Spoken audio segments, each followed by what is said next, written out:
ఓ పూజారి యేసుప్రభు నమ్ముకున్నంట. ఎవరు? పూజారి యేసుప్రభు నమ్ముకున్నంట. నమ్ముకుంటే ఈ ఊరోళ్ళంతా ఏమరా, కులం కాని కులంలో కలిసినావు, మతం కాని మతంలో కలిసినావు, ఈ కులగచ్చి మాకు ఇంటింటికి తెచ్చి పెడుతున్నావు, నువ్వు మా ఊళ్ళో ఉండొద్దురా అని ఈ పూజారిని వెలివేసిరంట. ఈ వెలివేస్తే ఊరుమంట ఊరు బయటికి పోయి ఓ చిన్న గుట్టు ఉంటే గుట్ట మీద అంత సాపు చేసుకొని చిన్న పాక వేసుకొని చర్చి స్టార్ట్ చేసిందంట. చర్చి స్టార్ట్ చేసి ఓ సంవత్సరానికి 2 సంవత్సరానికి పోరాడి పోరాడి పోరాడి పోరాడి పోరాడి ఓ 20 మంది విశ్వాసాలను సంపాదించుకున్నట్ట. 20 మంది విశ్వాసాలను సంపాదించుకొని 4 గంటలకు ఆదివారం నాడు 4 గంటలకు లేచి ఊరు వైపు మైకు తిప్పి ఆ పాక మీద మైకు పెట్టి ఆ మైకులోకి మొత్తుకునేదంట. ఈ పూజారి ఏం మొత్తుకునేదంట? యేసుప్రభు రక్తంతో పాపాలు గాడుకోండి, పరలోక రాజ్యం దొరుకుతుంది. యేసుప్రభు రక్తంతో పాపాలు గాడుకోండి బాబు, యేసుప్రభు రక్తంతో పాపాలు గాడుకోండి, పరలోక రాజ్యం దొరుకుతుందని ఈ పూజారి మైకులో ఊగి మొత్తుకునేదంట. మొత్తుకుంటుంటే నక్కిన్నదంట. ఎవరు లేనంట చెప్పండి అమ్మా. నక్కిన్నదంట. పని కట్టుకొని పాస్టర్ గారి దగ్గరకు వచ్చిందంటే నక్కన్నదంట. అయ్యగారు నేను కూడా యేసుప్రభు రక్తంతో కడుకుంటా, నన్ను గడగవా, నాకు బాప్టిజం ఇవ్వా, నేను కూడా పరలోక రాజ్యం చూడాలని ఆశ ఉంది అని అయ్యగారును నక్క అడిగిందట. నక్క నన్ను ఫస్టే ఊరు నుంచి ఊరోళ్ళంతా వెలివేసిరు బయట. 2 సంవత్సరాలు పోరాడి పోరాడి పోరాడి 20 మందిని సంపాదించుకున్నా. నీకు నేను బాప్టిజం ఇస్తే ఈ ఉన్న 20 మంది కూడా ఊడిపోతారు. దాని పేరు ఏం పేరు చెప్పండి అమ్మా? ఏం పేరు? బైబిల్లో ఇంకొక పేరుంది, జిత్తుల మారి. ఉందా లేదా? బైబిల్ ఉంది. మీ ద్రాక్ష తోటలను చెరిపే గుంటల నక్కలను పట్టుకోండి, బైబిల్ ఉంది. నీకు నేను రక్షణ ఇస్తే ఈ ఉన్న 20 మంది కూడా ఊడిపోతారని నక్క చెప్పాడు. ఆయన కానీ ఊకే బతిలాడుతుందంట. అయ్యా నేను కూడా పరలోక రాజ్యం చూడాలయ్యా, నాకు కూడా ఆశ ఉంది అయ్యా అని పాస్టర్ గారిని ఊకే బతిలాడుతున్నాడు నక్క.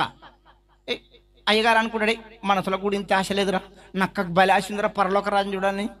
నక్కకు పర్మిషన్ ఇచ్చినట్టు. నక్క నీకు పరలోక రాజ్యం చూడాలని ఆశ ఉంది కదా, ఓ 4 రోజులు మందిరానికి రా, 4 రోజులు చర్చికి రా, నీ చూపు నీ నడక నీ మాట మారితే నీకు నేను రక్షణ ఇస్తాను.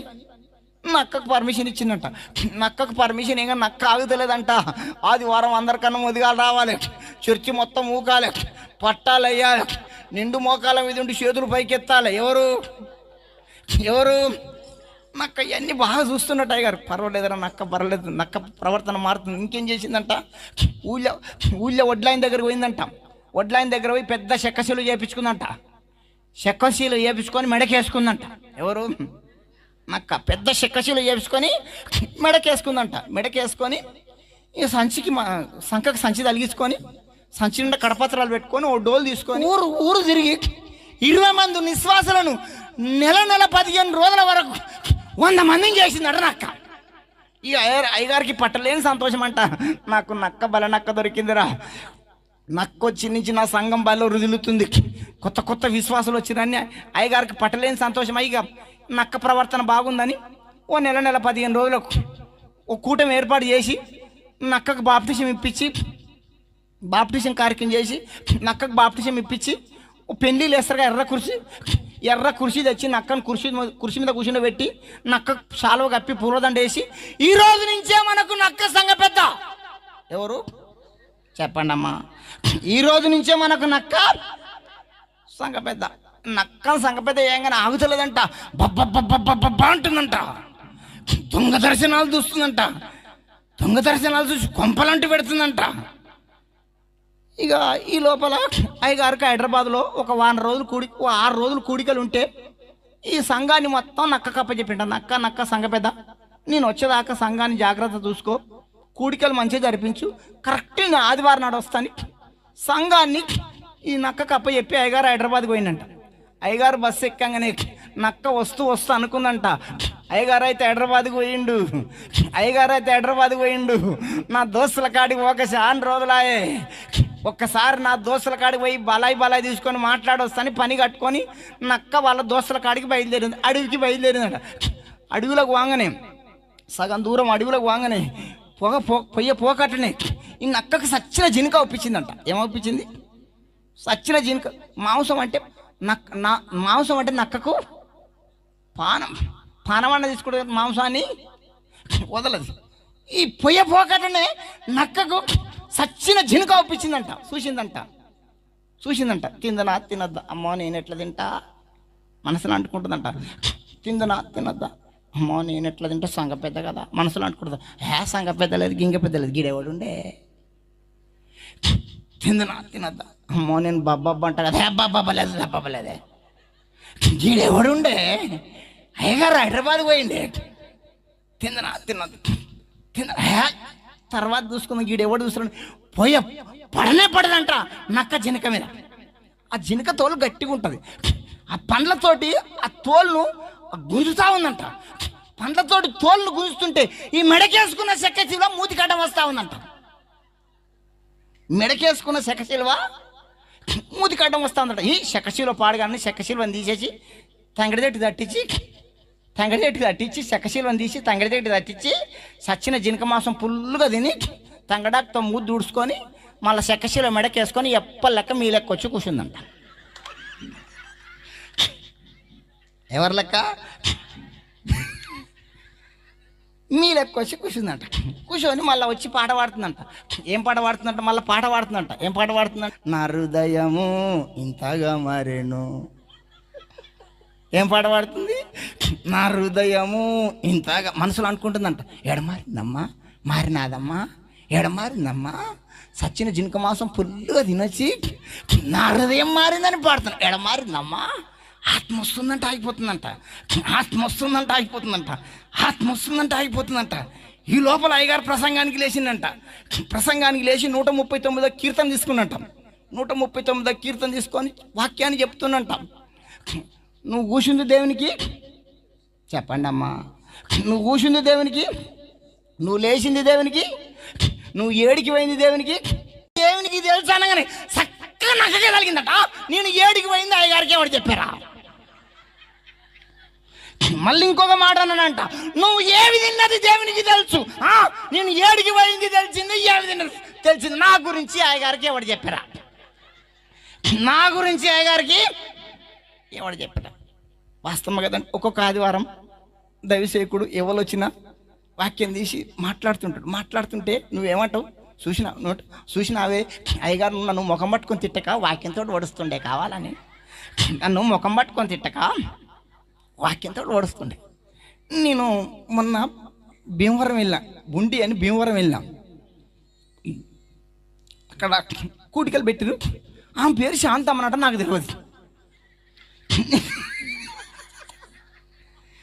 శాంతమ్మనట తెలియదు. ఆమె బైబిల్ మిషన్కి వెళ్తుందంట. సంస్కారం నాడు తెల్ల చీర, తెల్ల జాకెట్, తెల్ల గుడ్డ కూడా కట్టుకుంటుందంట. సంస్కారం అయిపోయినాక మళ్ళీ వచ్చి ఇట్లా అంటదంట, ఓ జుట్టు పట్టుకుంటుందంట. నేను శాంతమ్మ గురించి చెప్తుంటే సంఘం అంతా మామూలుగా నవ్వుతలేదు. శాంతమ్మను చూసి పక్క నాకు అర్థమైతలేదు వీళ్ళు ఇంతగానే. వాస్తవం ఆమె ఉందని నాకు తెలియదు, శాంతమ్మ ఉందని. అయ్యా అంటారు, అయ్యా ఈరోజు శాంతమ్మ గురించే నువ్వు చెప్పినవయ్యా. వాస్తవం ఒక్కొక్క ఆదివారం దైవసేవకుడు నిలబెట్టి సూటిగా నీతో మాట్లాడతాడు. మాట్లాడినప్పుడు దైవసేవకుడి మీద కోప్పడద్దు. ప్రభువా ఈరోజు నువ్వు నాతో మాట్లాడినవు, నీకు వందనాలు అని. నీలో ఏ బలహీనతుందో అది ఒప్పుకొని వదులుకుంటే మేలు. దైవసేవకుడి మీద కోప్పడితే అది నీకే నష్టం.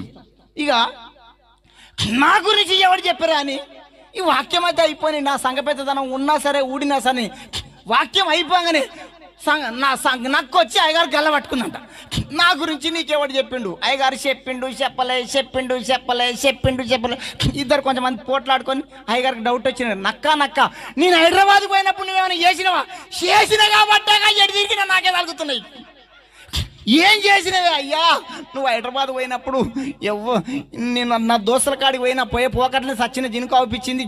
ఆ జినక మాసం తినొచ్చి శకశిలో మెడకేసుకొని ఎప్పలెక్క కూర్చున్నా. నువ్వు వాక్యం చెప్తుంటే ఎటు తిరిగినా శిబిరిగడ దెబ్బలు నాకే తగులుతున్నాయి అయ్యా. వాస్తవం. అందుకనే మనం యేసుప్రభు రక్తంతో కడుక్కున్నాక నక్క బుద్ధి మానుకోవాలి. ఏ బుద్ధి? కొన్ని నక్కలు మానుకోవు. తాగుడు మానయి. ఇక్కడ కళ్ళు తాగుతూ లేరా? ఇక్కడ నువ్వు కాదు, అక్కడ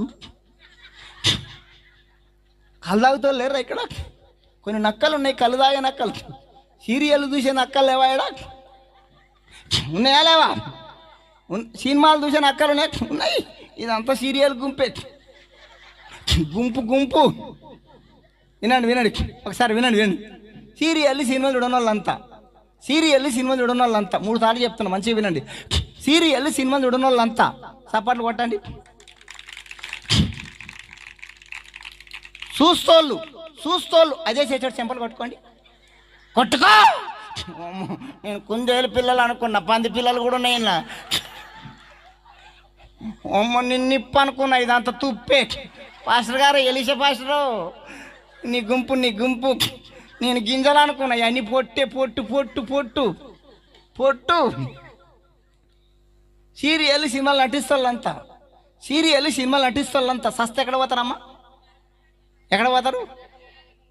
మరి నువ్వెక్కడ పోతావు? చూసేవాళ్ళు నువ్వెక్కడ? బుద్ధి లేదా నీకు బుద్ధి లేదా? ఈ తెల్ల గుంపు కూడా చూస్తుంది, కొట్టని వాళ్ళంతా చూసి. సీరియల్ సినిమాలు మానకపోతే నువ్వు పరలోకంలో ఎడమకాలు కూడా పెట్టవు. ఏ కాలు? ఎడమకాలు కూడా పెట్టవు. ఒక ఆమె అంటుంది, అయ్యా లాక్డౌన్లో దగ్గర 6 నెలలు 7 నెలలు, లాక్డౌన్లో 6 నెలలు 7 నెలలు అన్ని దీపాలు ఆరిపోయినాయి. గుడిలల్లో గర్భగుడిలో దీపాలు కూడా ఆరిపోయినాయి. ప్రతి దీపం ఆరిపోయింది, కానీ మా దీపం ఆరిపోలే. ఏ దీపం?